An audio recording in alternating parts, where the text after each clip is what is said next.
الله أكبر الله أكبر الله أكبر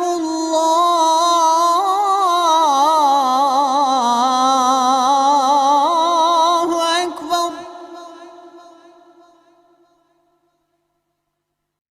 Bismillah, alhamdulillah, assalatu, assalamu ala rasulullah. Assalamu alaikum wa rahmatullahi wa barakatuh. Hoje nós faremos o estudo sobre a oração do viajante. Allah subhanahu wa ta'ala, em sua infinita misericórdia, concedeu que as orações sejam encurtadas durante as viagens. É algo como um presente que nós devemos aceitar. O que é a oração do viajante?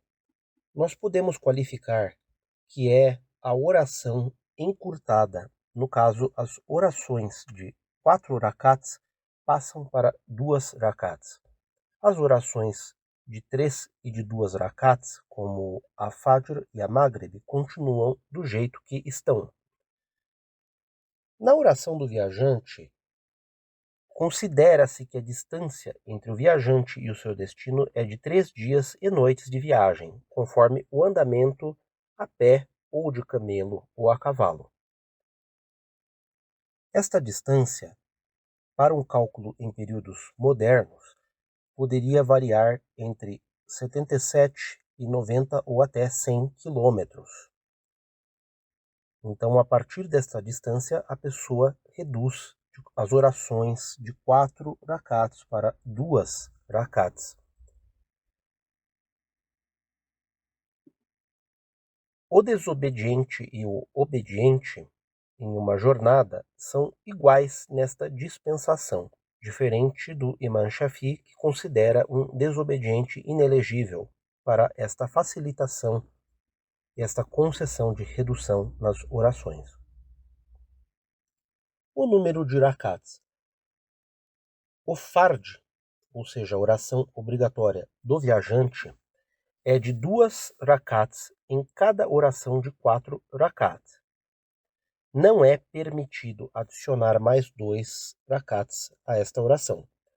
Porém, se ele orou 4 rakats e se sentou na segunda rakat para fazer o tashahhud, ou seja, a recitação intermediária, então os 2 primeiros rakats são suficientes para contar como oração fard, e os 2 últimos se transformam em oração nafil. No entanto, se ele não se sentar para fazer o tashahhud nas 2 primeiras rakats, a sua oração está invalidada. A pessoa que intenciona viajar e sai, ela passa a rezar 2 rakats ao invés de 4 quando atravessa a área desenvolvida da cidade, ou seja, a pessoa intenciona uma viagem cuja extensão será maior do que a que mencionamos. Quando a pessoa sai da sua cidade, da área de sua cidade, começa a aplicação da oração do viajante.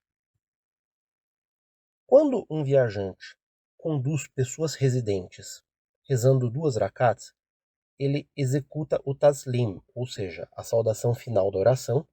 Então, os moradores locais que o seguem completam a sua oração por si próprios. E é recomendável para ele que, quando realize o taslim, diga a eles: completem sua oração, pois somos pessoas viajantes. Quem perde uma oração estando em viagem, quando a repor, irá repô-la fazendo com 2 rakats, mesmo que ele esteja de volta em sua cidade natal. Quem perdeu uma oração enquanto estava residente, irá compensar realizando 4 rakats, mesmo que ele faça isso em viagem. Quebrando a jornada. O viajante, ele continua a aplicar as regras de viagem até que ele intencione permanecer em uma cidade por 15 dias ou mais.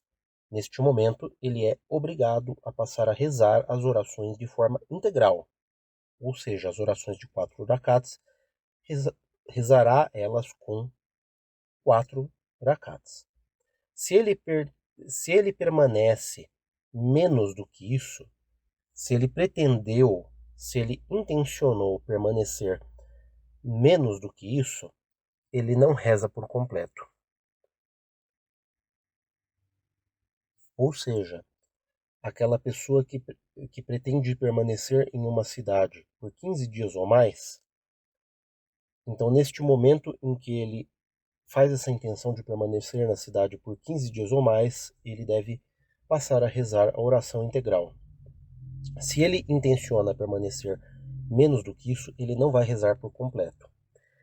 Alguém que entra em uma cidade e não pretende ficar todos os 15 dias, e diz todos os dias que amanhã partirá ou no outro dia partirá, mesmo que ele permaneça assim por anos, ele permanece um viajante, rezando 2 rakats.